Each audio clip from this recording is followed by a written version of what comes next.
I can see the stars align, dance around the moon every night. And now my eyes are open wide, and the sky has never looked so bright. And I don't need to see the road to believe, yeah. 'Cause this is where I'm meant to be, I believe. And I feel the magic everywhere. It's all around us, it's in the air. And I see the magic we can share. So much wonder everywhere. And I feel the magic, can you imagine? And I feel the magic, can you imagine? And I feel the magic, it's all around us. And I feel the magic, it's all around us. There's wonder on this winding road in front of me, yeah.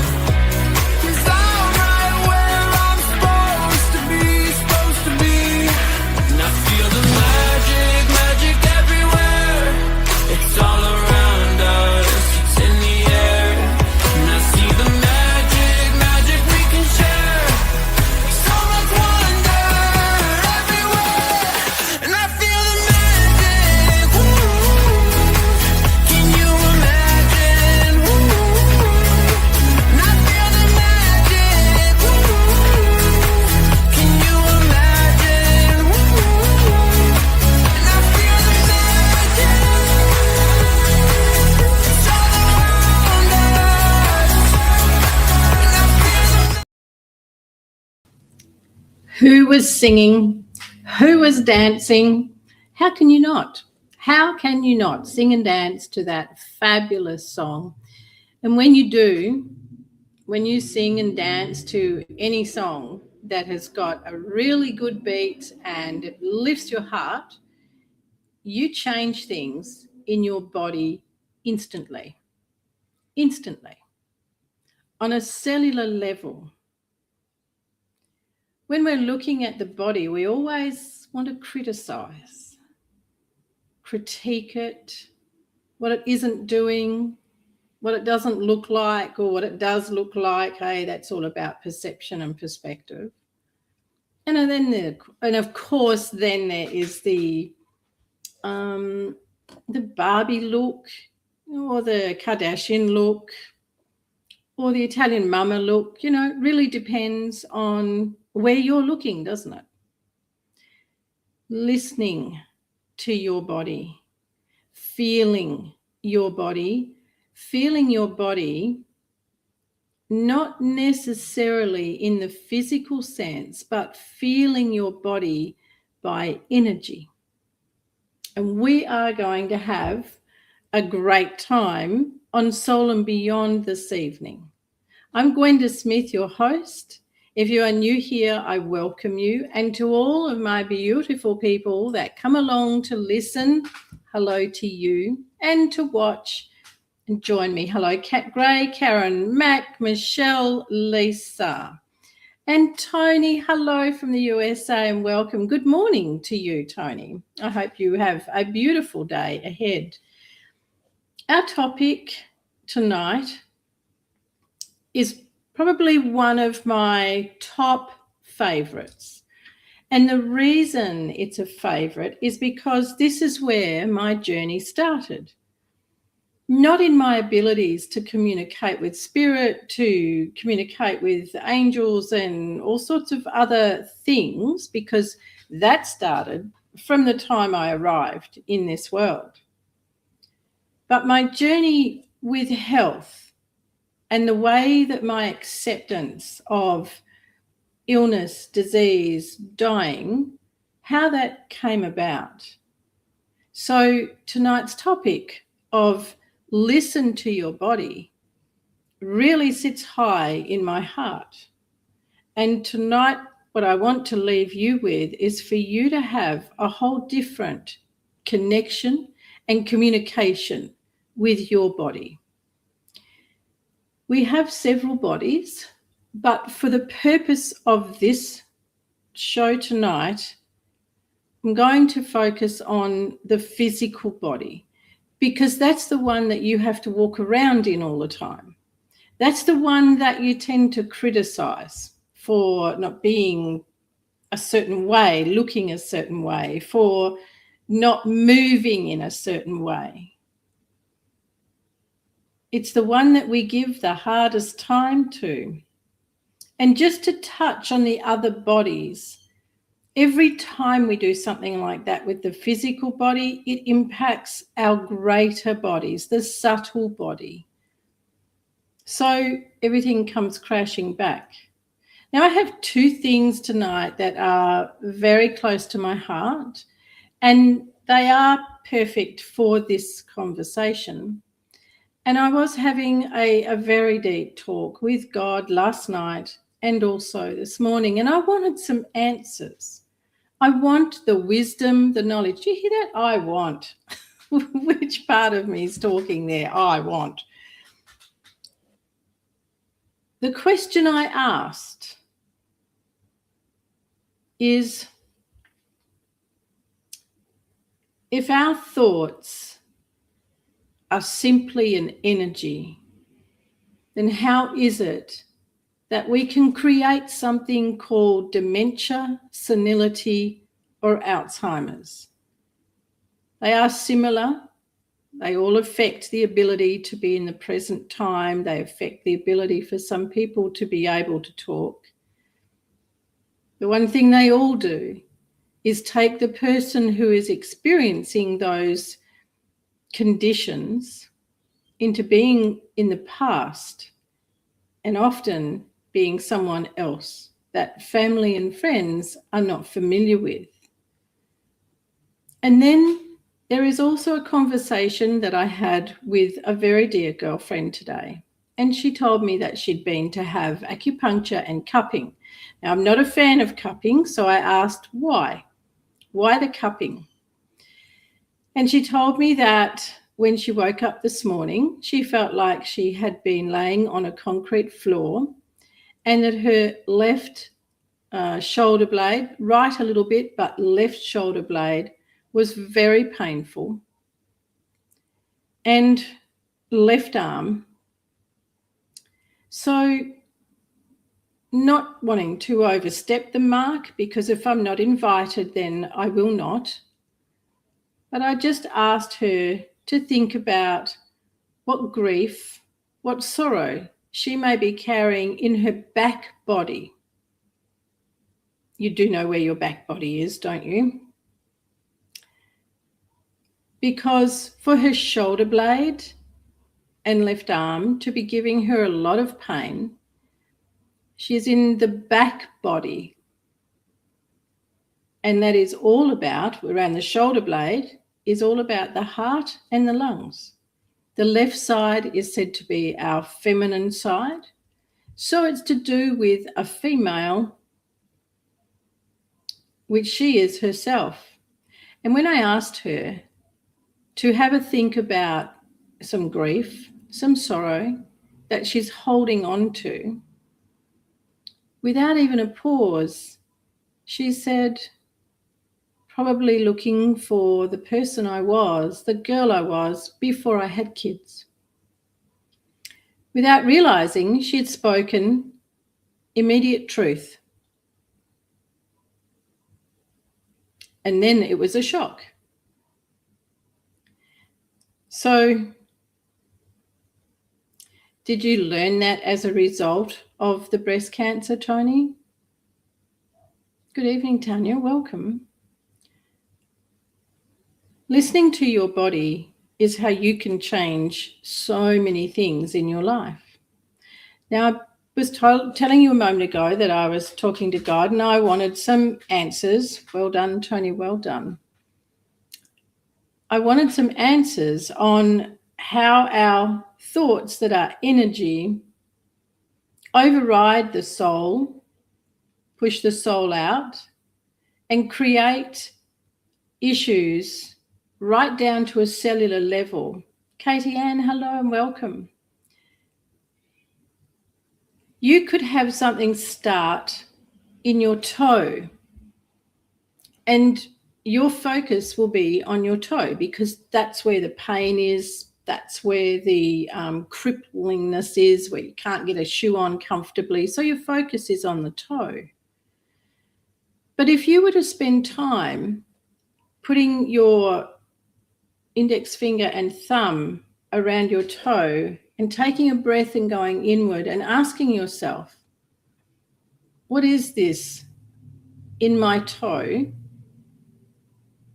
And then sitting just for a few minutes, then releasing, and you could go about your business. Or if you're a seasoned person who is used to sitting in stillness, you would stay for longer. But at some point during your day, you would find that you would hear or feel a sensation. Now, you may feel a sensation that is very constrictive. And you'll think, wow, what is that? And it will travel straight to your toe. So it's telling you, something in my life is constricting me. And it's stuck in my toe. Something in my life I'm not owning. Our physical body is the messenger of the soul. It's the messenger to say, hey, you need to take a step back and have a look at how you're living. You need to take a step back and find out where you're not owning up to yourself about things in your life.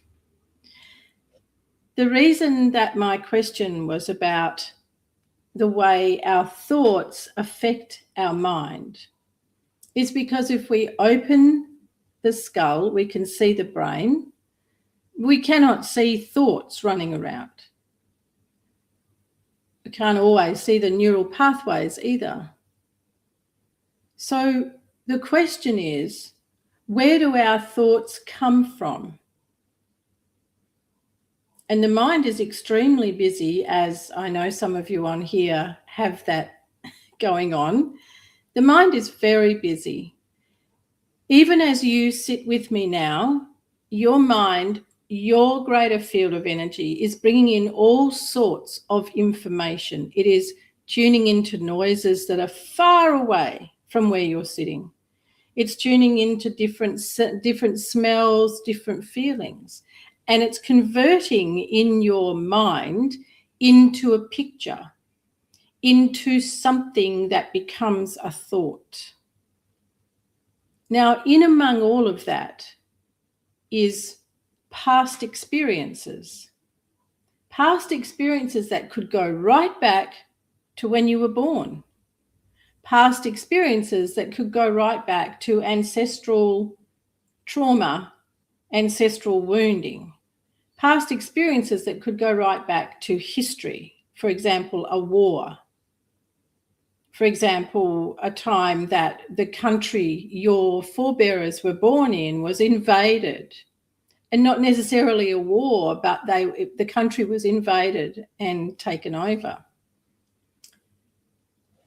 So when we look at things around us, we already have these set proponents that add to our thoughts and add to our picking up our senses, and how we then generate an image of something around us.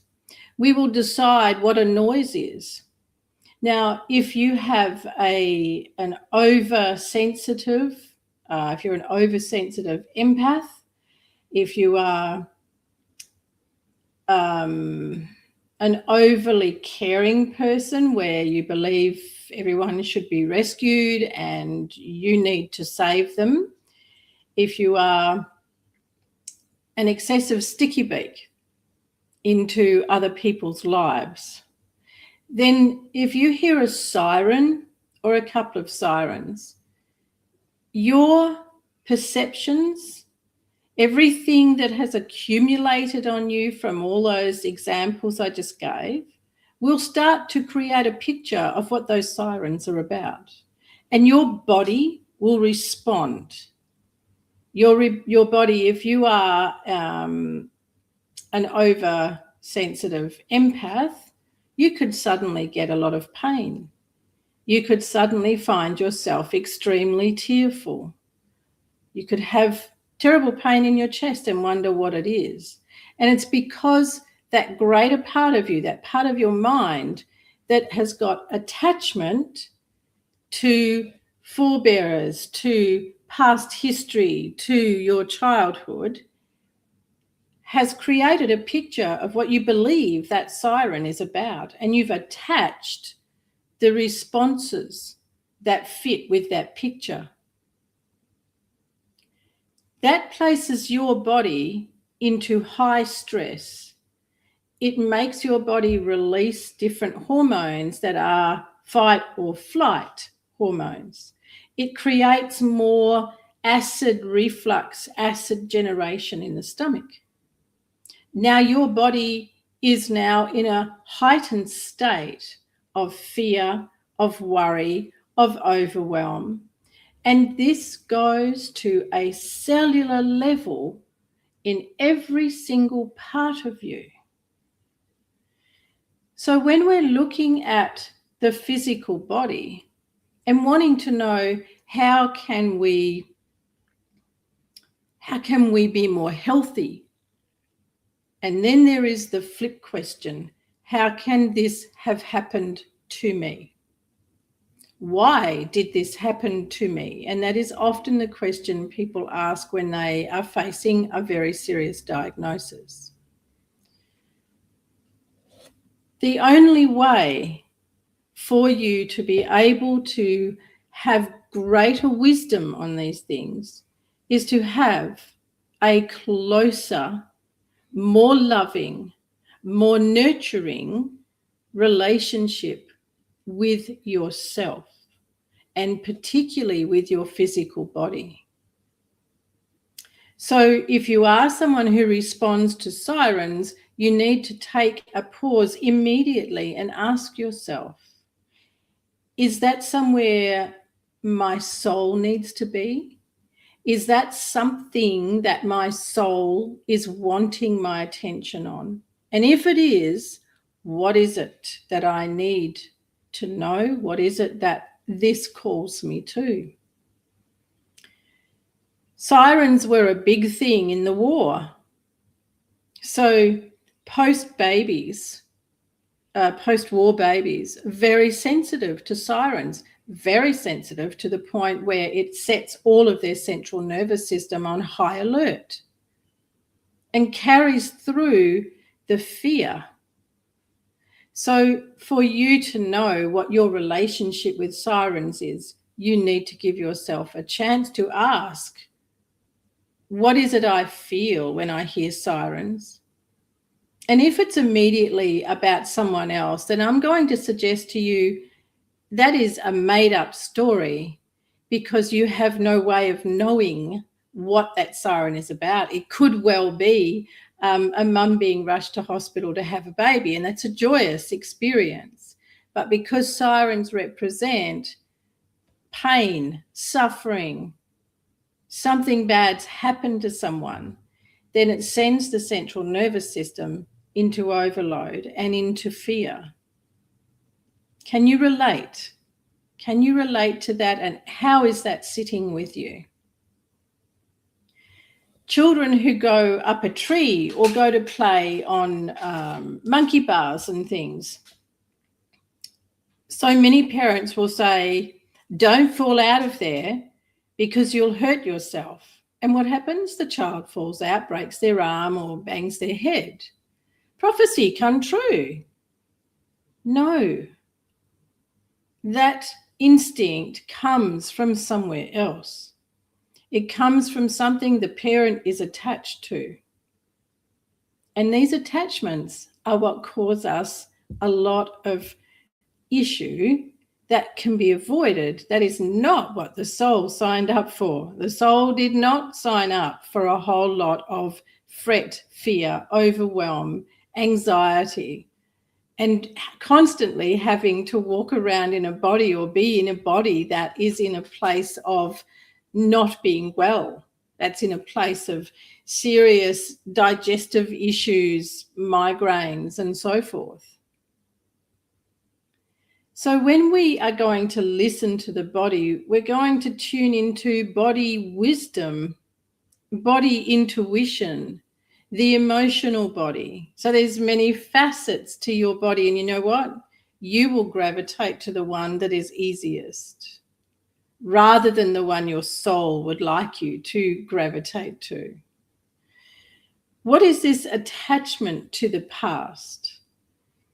Our attachment to this world is our greatest failing. Our attachment to the past, it can be to people, to places, to events, to experiences, ancestral attachment, historic attachment, wars, famines, race, creed. These attachments are things that are very important for you to look into, to find out what it is that you are carrying in your body. I'm just going to have a quick look at your your responses here. So Tony was diagnosed the second time with breast cancer in 2022 in a bone, but 8 weeks later they couldn't find it anymore. I'm magic. Congratulations, Tony. Well done. Feel free, if you're comfortable, to share what it was you found, Tony, since you have learned to listen to your body. What was it that you were carrying that you were able to release and let your body heal? Lisa, I do that with sirens. Cat Gray, sounds like me, but I've learned to step back and isolate myself a lot when I need to. A couple of hours in public is enough for me. I can relate to that, Cat. Oh, Lisa Berry, hello and welcome. Lovely to see you here this evening. No truer words spoken. Thank you. So when we are looking at our attachment, we also then give ourselves the space, and that's something your soul loves, is space. Your soul is not accustomed to being confined, to feeling constricted. Beautiful love and joy are two feelings that are expansive. When you think about something that lights you up, that excites you, or makes you skip, you can feel the expansion, right? So you know that you're on a good thing.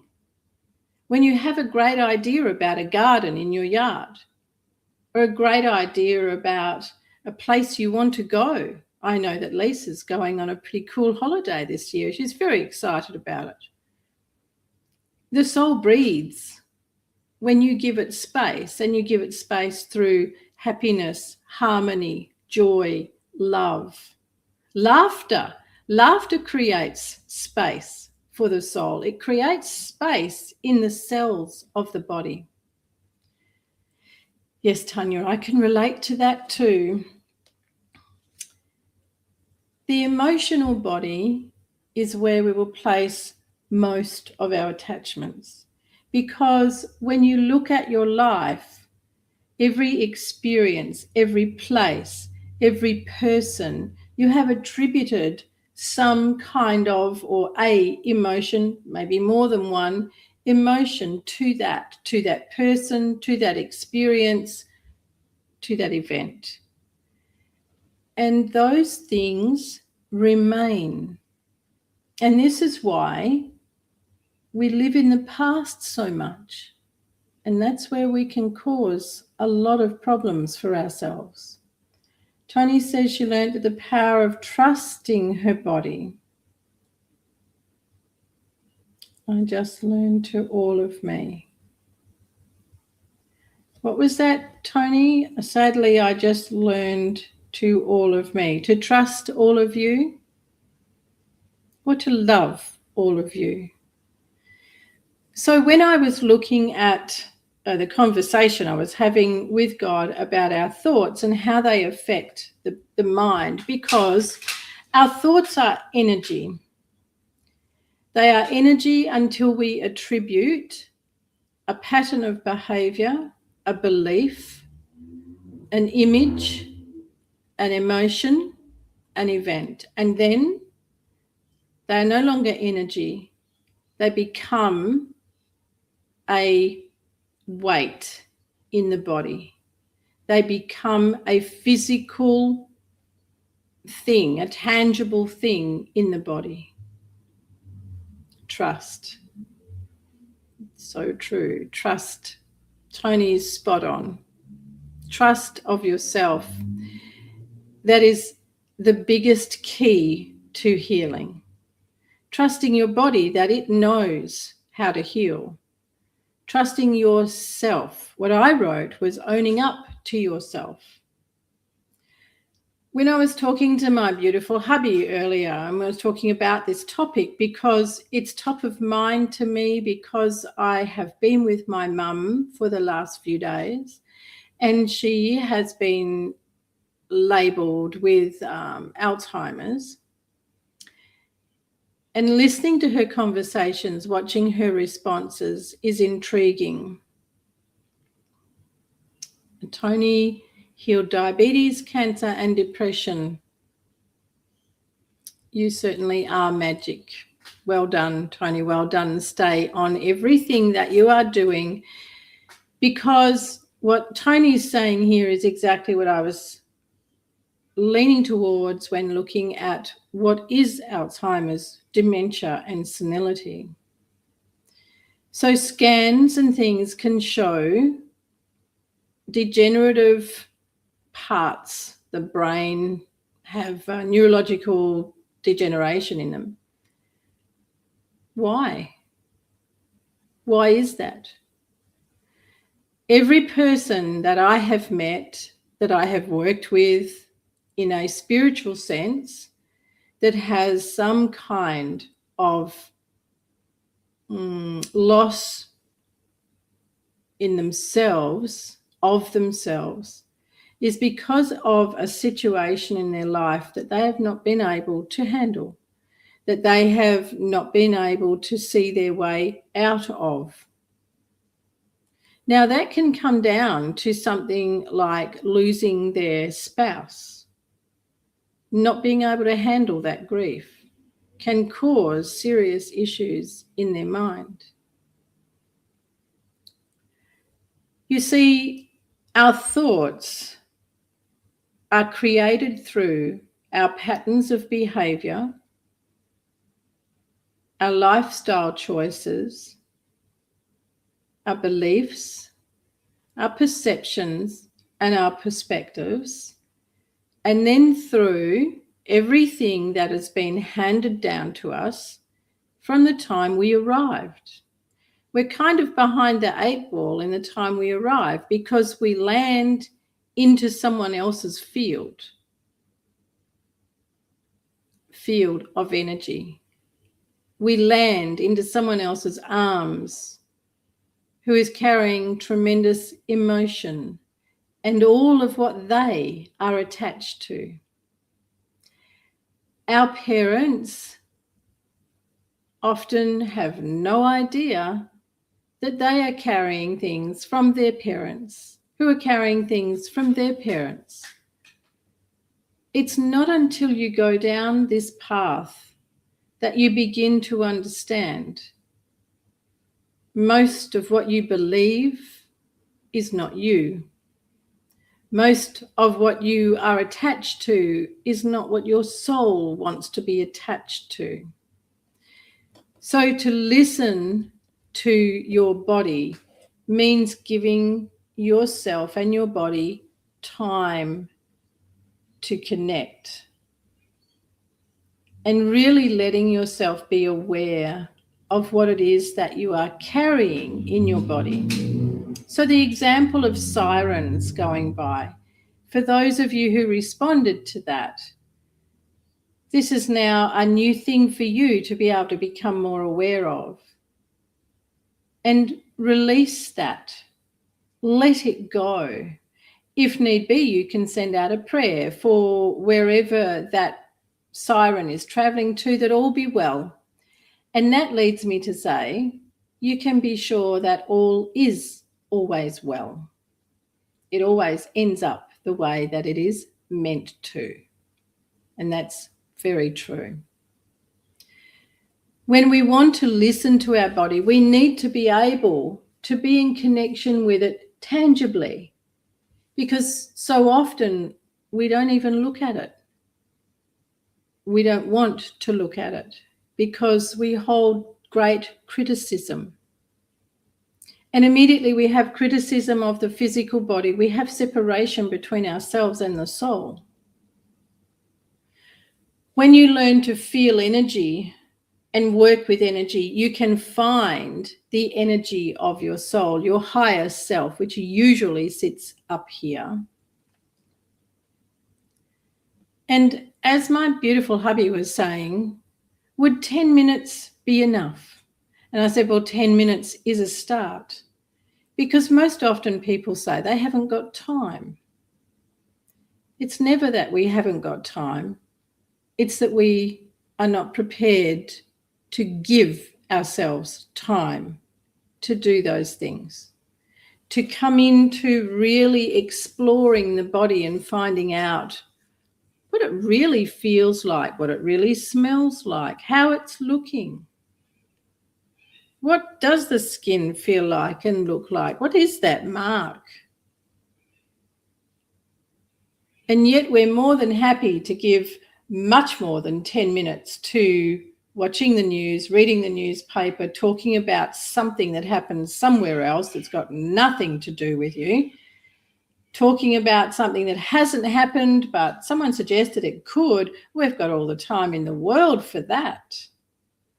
But we don't have 10 minutes a day to sit and connect with our body, connect with our heart, and be very, very truthful and honest by owning up to ourselves. You know, one of my favorite things that I found is people are more than happy to carry the badge of having a bad back, because it's much easier to say to other people, I haven't been able to go anywhere, or I can't attend something that's coming up because my back's bad again. Much easier to say that than it is to sit with yourself for 10 minutes and go, okay, so what is it that I'm carrying? What is it that I'm creating this pain in myself? What is it? And a lot of people think that that's really harsh. Like Tony has been through diabetes, cancer, depression. And if someone was to say to her in the early days, goodness me, why have you created that? She would very likely be very angry with that person, get angst about it, and walk away. But when you begin to really, really check in with your body and you start to discover the attachments you have to the past, the people, family, experiences, events, someone that isn't even related to you. It could be your spouse, your partner too, but you've decided to attach yourself to something that's taken place in their life and you're now owning it. And in the meantime, all of that is going into your physical self on a cellular level, and it creates terrible disturbance in the cells. When this persists, we then get labelled with a disease, an illness, a condition, and then we're happy. Now we know what it is, and that's a lie, because that's not what it is. It's just a way of being able to explain what's wrong with me, when in fact what's wrong with me is I have some kind of ancestral wounding that's going on, or I have some kind of attachment to a historical situation that needs me to resolve it within myself. When you heal you, when you release attachments, you heal family. You heal your past selves. You heal your future self. You heal future generations that are directly in alignment with you. Now, there is my other favorite word. When we have some kind of pain, some kind of issue going on in the body, it's because we're not in alignment with the life force that is our soul. So that was my other question to God.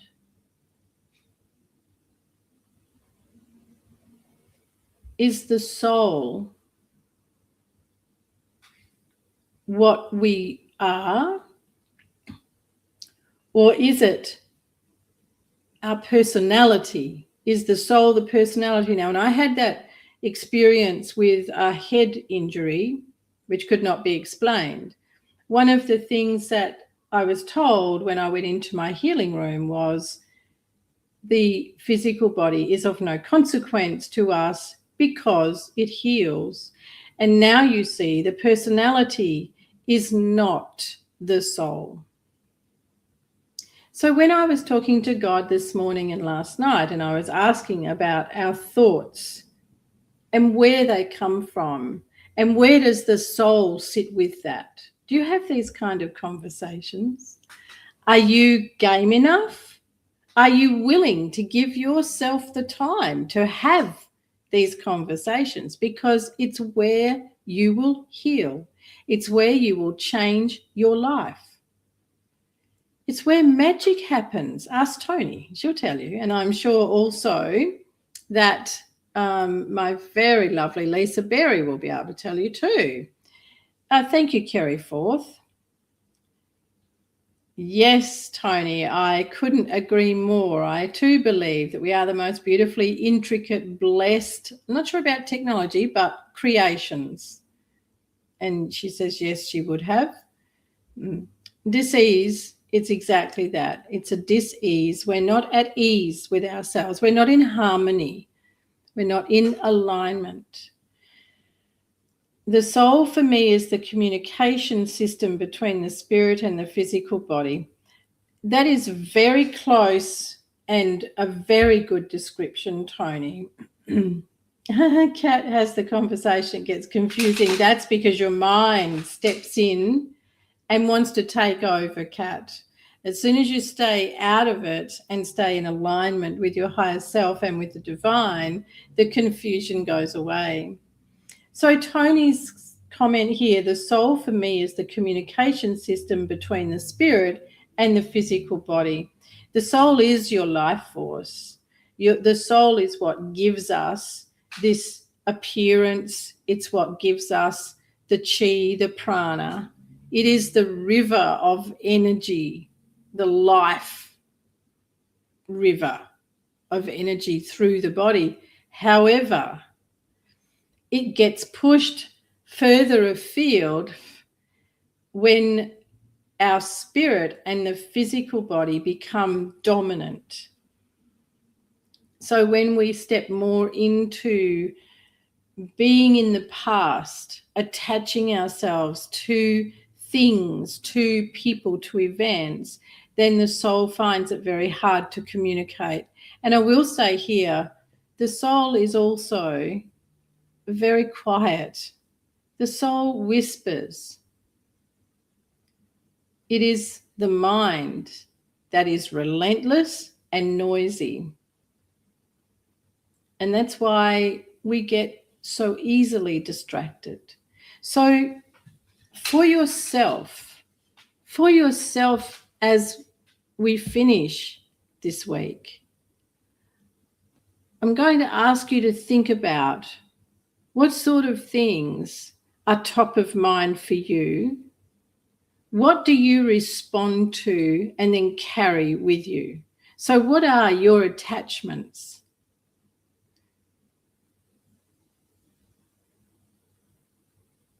There's one of those words, Tony, has that prefix on it. How about spirit of pure love, divine energy? We have the back body, which is where we push things to the back. You know, when you overload your filing cabinet or things you don't really want to look at in your cupboard, you push them to the back. We do the same thing with lived experiences. We push them into the back body because we don't want to look there. We're not willing to go and explore it. Then we have the front body, which is in current time. And this is the one that will have acute things happening, the immediate things. And then we have our side bodies. And that's kind of like the sideways shuffle, where we'll come back to that later, heading towards the back body.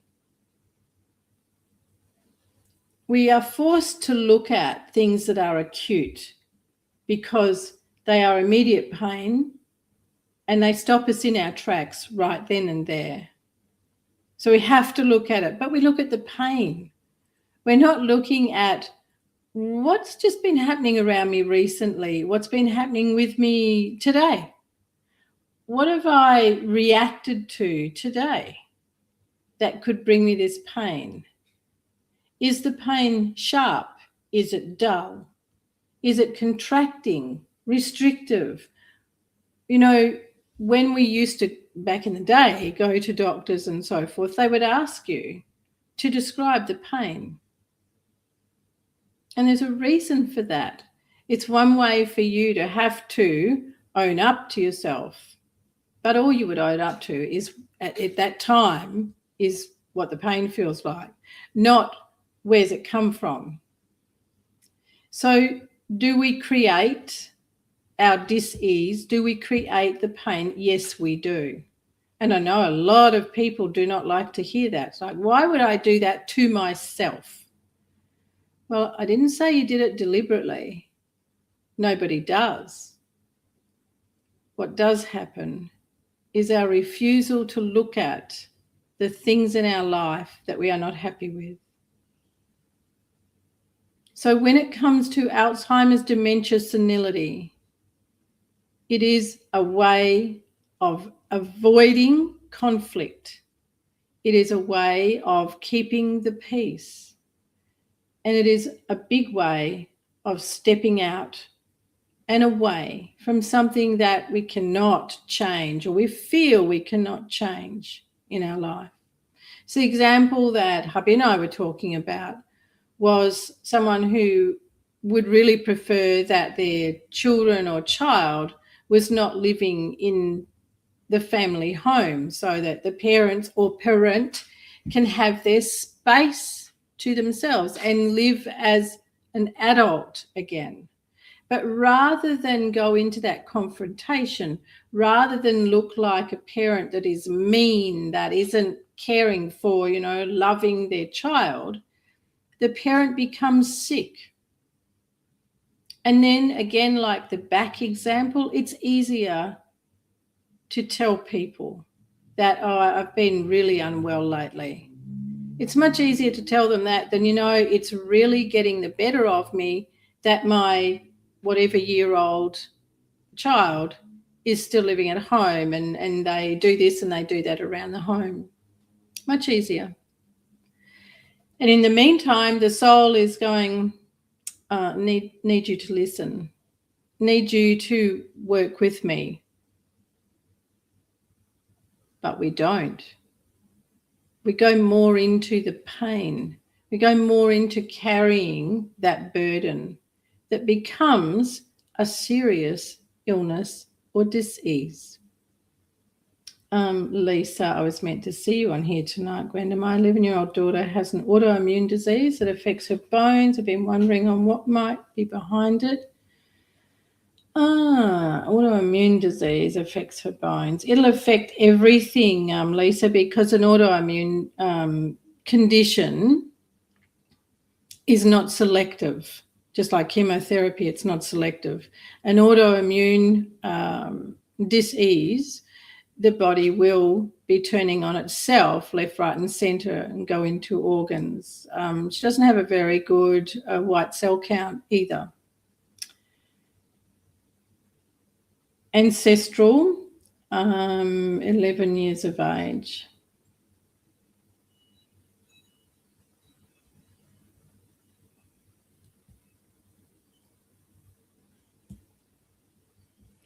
Wings are being shown with her, Lisa Berry, from when she arrived in this world, and there was actually some problems in the physical body while she was still in vitro, so while she was developing.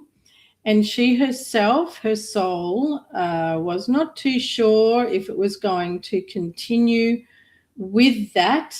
So it's like a compromise. We've compromised into there being an autoimmune situation, difficulty, but it is very much about the body turning on itself. So these wings that are being shown is that at her time of arrival, there was already a lot of conversation about whether she stays or whether she does not stay for this lifetime. So coming into this world, this beautiful soul, this beautiful child, was already against herself. It's about communication, Lisa Berry. It's about communication. There needs to be a stronger communication between your daughter, her physical self, her mind, and her soul. She needs to learn to hear her soul. Cat Gray, a friend has been diagnosed with muscular dystrophy with a couple of months of life. Oh, I'm sorry to hear that, Cat. Is this cure able if she works on what caused it? Anything, as soon as we start to work on what is causing an issue in the body will heal. Now, I do need to put on here her white cell count, Lisa, is normal according to the generic testing. Her white cell count is not what her body needs. Does that make sense? Lisa's also confirming here that this beautiful child wasn't breathing at birth for some time. It's because she was at loggerheads and having a lot of issues with there. You're welcome, Lisa. I'm glad you were here tonight. So Cat Gray, your friend with MD, muscular dystrophy, it's a shame that she's been told that she has a couple of months to live, because that is also a very powerful spell. And it is one that takes most people away from the connection to their soul, away from the connection to their higher wisdom, and it gets in the way of them being able to heal themselves.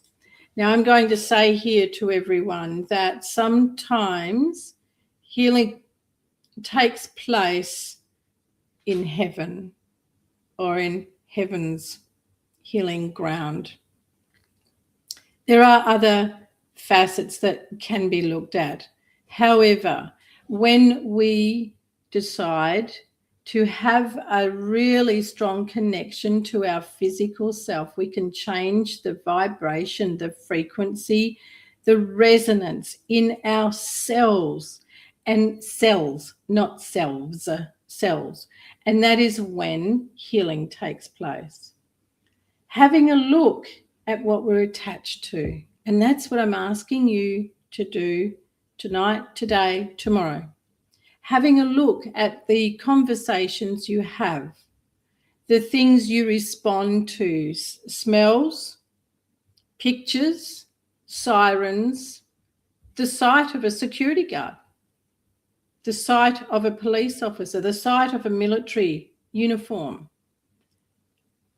the sight of a picture of war. Begin to pay more attention to what captures your attention and what does that feel like for you. These things are how you will change your life and how you will bring healing to yourself. White cell count. There's other things at play here, Lisa, when when there is an autoimmune, so when the body's turning on itself, the liver function and bone marrow, looking into the way that the body is storing white blood cells. That's actually the issue for your daughter, is how the body is not able to store them properly. So looking at her bone density, bone marrow, development of her bones, and in some of her joints, she's actually got what we would call chalky bones. So she has a weak bones, and not throughout the whole body. This is all part of the autoimmune condition. What it really comes down to, Lisa, is not what to use. It comes down to her connection with her soul, her connection with her body. Love is the greatest healer of all. Love your body, every one of you. Pour love into your body. Pour kindness, compassion, kind words. For Tony, it was about creating a judgment-free, unconditionally loving space for my soul inside of me. Exactly. Nothing less, nothing more. Personally lived testimony. Yes, that's a beautiful. Thank you for sharing, Tony, and thank you for still being here. Tony's hit the nail on the head, creating space for your soul to live inside of you. And the way the soul can live inside of you is when it can flow freely. So all those things that I've been talking about tonight, recognizing where you're holding on to stuff and what you're doing, that's where your soul can breathe and the life force can flow through everything and shift the cells. Being prepared to be honest with yourself about situations and circumstances in your life, looking for ways to bring resolution, solutions. And that steps into forgiveness and love. Oh, that's beautiful, Lisa. And I will look forward to hearing how it goes. You can do this. You can do this and teach her how to love her body, love who she is, to get in touch with her soul and ask it to lead the way. Ask it that it stayed for this life. It wasn't going to, but it stayed for this life. So now to make the most of it. Yeah, absolutely, Kat. That's a given with what she is experiencing in her life presently. Now, for those of you who are on the East Coast, you know that I will be attending the Conscious Life Festival in the Sunshine Coast in March. I would love to meet you in person, love to bring you some healing and share the wisdom of the divine. And then, of course, I'm staying on to do a 2 days retreat after the festival. You can find out more about that on the website, healwithgwenda.com. And you can find out more about attending the Conscious Life Festival. And I'll be doing 2 beautiful workshop seminars there. So beautiful. Oh, Tony, you'll have to fly to Queensland in Australia to come along to that, and I would love you to. In the meantime, you beautiful soul, I send you healing. I pray for grace and love for you as you move through your evening, through your day. And I'll very much look forward to seeing you next week.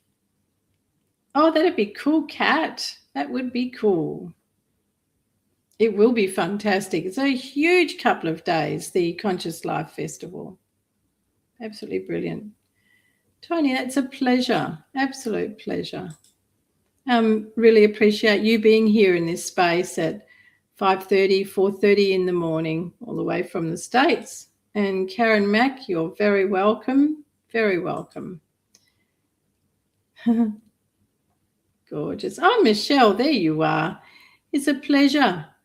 Take good care. God bless.